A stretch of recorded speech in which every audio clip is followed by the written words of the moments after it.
একটি কথা বলতে চাই, এই আওয়ামী লীগ শুধুমাত্র 2009-এ পিলখানা হত্যাকাণ্ড ঘটায়নি। এই আওয়ামী লীগ শুধুমাত্র 13 সালে শাপলা চত্বরে হেফাজতের ওই মাহফিলে শত শত ভাই বোনকে হত্যা করেনি। এই আওয়ামী লীগ শুধুমাত্র এই 24শে জুলাইয়ে হাজারের রবি আমাদের ভাই বোনকে খুন করেনি, বরং এই আওয়ামী লীগ নির্বিচারে নামে বেনামে অসংখ্য মানুষকে গুম করেছে, খুন করেছে, হত্যা করেছে। আমরা আমাদের জায়গা থেকে স্পষ্ট করে বলি, এই খুনি হাসিনা এবং তার এই প্ল্যাটফর্ম, সন্ত্রাসী প্ল্যাটফর্ম আওয়ামী লীগ এই বাংলাদেশে কোন রাজনৈতিক কার্যক্রম করতে পারে না।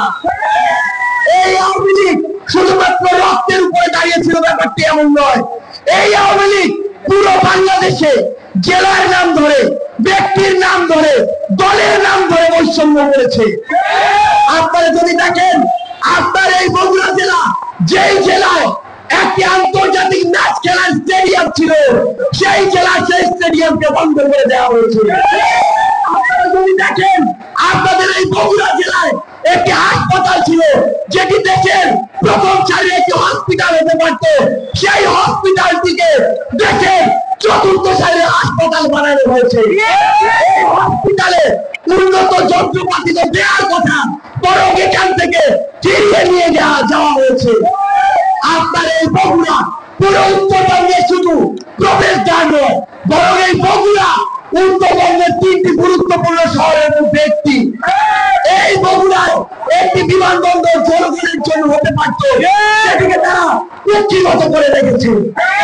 আমরা জাতীয় নাগরিক পার্টি এনসিপির পক্ষ থেকে আপনাদের মাধ্যমে অন্তর্বর্তীকালীন সরকারকে এবং আগামী বাংলাদেশের সরকারকে বগুড়াবাসীর পক্ষ থেকে স্পষ্ট করে বলতে চাই, আমাদের এই বগুড়ায় বিমানবন্দর লাগবে, আমাদের এই বগুড়ায় মেডিকেল বিশ্ববিদ্যালয় লাগবে, আমাদের এই বগুড়ার স্টেডিয়ামে আবার আন্তর্জাতিক খেলা হতে হবে, আমাদের এই বগুড়া দিয়ে ঢাকা থেকে সরাসরি রেল স্টেশন হতে হবে।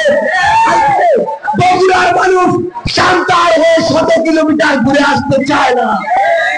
এই বগুড়ার যারা আওয়ামী লীগের দালাল ছিল, খুব ভালো করে জানেন, নাম হচ্ছে মাহমুদুর রহমান মিলন, আওয়ামী লীগের সভাপতির ছেলে। এই মিলন আওয়ামী লীগের জেলার কোষাধ্যক্ষ ছিল।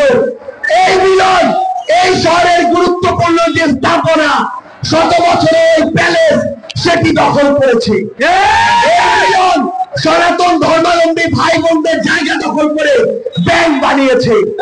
এই মিলন আপনাদের এই বগুড়ার ক্রিয়া সংস্থা দখল করেছে। এই মিলনরা বগুড়ায় একদিনে মিলন হয়ে ওঠেনি, এই মিলনরা বগুড়ায় একটা মিলন হয়ে ওঠেনি।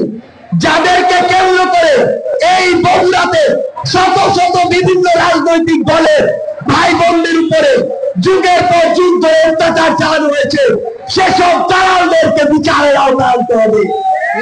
আমার এখানে শহীদ পরিবার বসে আছে, আমার এখানে আহত যোদ্ধারা রয়েছে, ক্ষত শুকায় নাই। শহীদের 14 মে তার বাবার লাশ আমাকে এখনো দেখায়।